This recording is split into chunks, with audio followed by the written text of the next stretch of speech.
unidentified assailant shot him in his bathroom. The movie opens with a chaotic protest outside a government building. Crowds of angry citizens gather, hurling stones and objects in outrage against Governor Sandro Correa, who had been exposed for stealing public funds. Terrified, the governor hides under a desk, only to be discovered by a masked figure.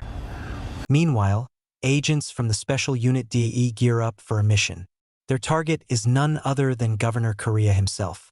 Soon, they storm into a building where Correa calmly sips his coffee, and without resistance, they arrest him.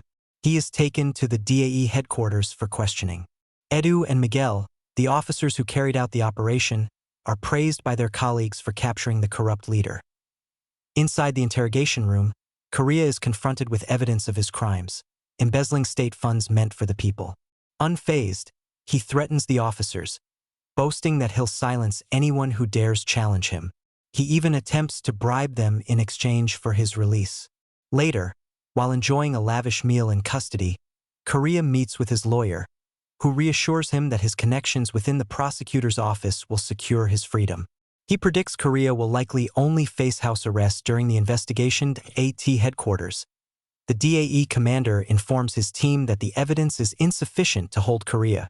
As a result, the governor is released to house arrest.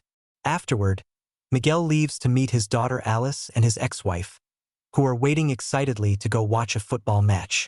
Miguel arrives with a gift, a team jersey for Alice.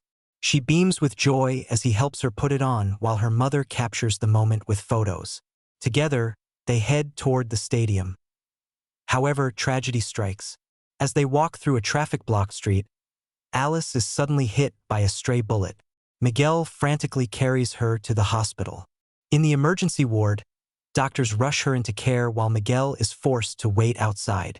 Growing anxious, he eventually sees the overcrowded, under-equipped hospital where patients lay unattended in the hallways. Despite his pleas, the doctors explain they lack enough operating rooms and equipment. Alice's condition worsens, and after prolonged bleeding, she dies. Heartbroken, Miguel collapses as his ex-wife arrives and learns of their daughter's death. Not long after, Governor Correa secures bail and is released, declaring his candidacy for the presidency. Publicly, he promises to strengthen the healthcare system and improve hospitals, the very institutions he had drained of resources. Meanwhile, Miguel, shattered by Alice's death, blames the failing health sector. He realizes that had the hospitals been properly funded, his daughter might still be alive. Furious, Miguel watches the news of Correa's release and vows vengeance. He joins a protest, but his grief turns violent. He clashes with police, overpowers them with his military training, and storms the government building. Wearing a mask, he hunts down Correa, brutally beats him, and kills him. The following day, Miguel returns to work as though nothing happened. His chief orders him and his colleagues to investigate the protests. During questioning, Miguel recognizes one of the arrested women from the protest. Her name is Nina. During interrogation, Nina reveals she knows Miguel is the masked man who attacked the police. She even has video evidence on her phone. Miguel checks it in the evidence room, confirming she is telling the truth. With no choice, he frees her. Later, Miguel visits Nina at her apartment. She shows him Governor Correa's laptop, which she hacked, revealing files that implicate other high-ranking officials in massive embezzlement schemes tied to healthcare funds. Together, Miguel and Nina uncover the names of corrupt politicians and businessmen involved. Driven by rage, Miguel begins targeting them one by one, assassinating them while disguised in his mask. News spreads quickly of the mysterious masked vigilante killing politicians. Miguel convinces Nina to trace the powerful sponsors backing these corrupt figures. At first, she refuses, but Miguel pressures her by offering to help reduce his mother's prison sentence. Troubled, Nina later visits her mother, who tells her that truth is an illusion because it changes depending on perspective.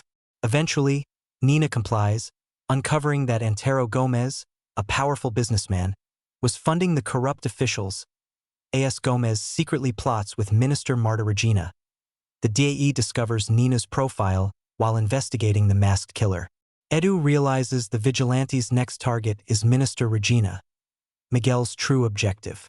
Rushing ahead, Edu tries to stop Miguel but ends up in a violent confrontation. Despite Edu's pleas for him to abandon this path, Miguel continues with his mission. Meanwhile, Nina escapes captivity after wounding Siqueira, Gomez's private investigator who had been tailing her. Miguel is eventually arrested for the murders. Edu brings Miguel's ex-wife to convince him to stop, but she painfully tells Miguel that Alice would never be proud of what he has become. In prison, Miguel learns that Gomez has successfully won the presidential election. Soon after, his superior Deputy Diaz attempts to silence him permanently, but Miguel kills him and escapes custody. Armed and determined, Miguel storms the parliament during Gomez's victory celebration. He slaughters Gomez's guards and confronts him face to face. Gomez argues that corruption is eternal, rooted in human greed. Miguel executes him regardless. Surrounded by enemies, Miguel detonates explosives he had planted earlier, reducing the entire building to rubble. The next day, investigators comb through the wreckage but find no trace of Miguel's body, only his mask.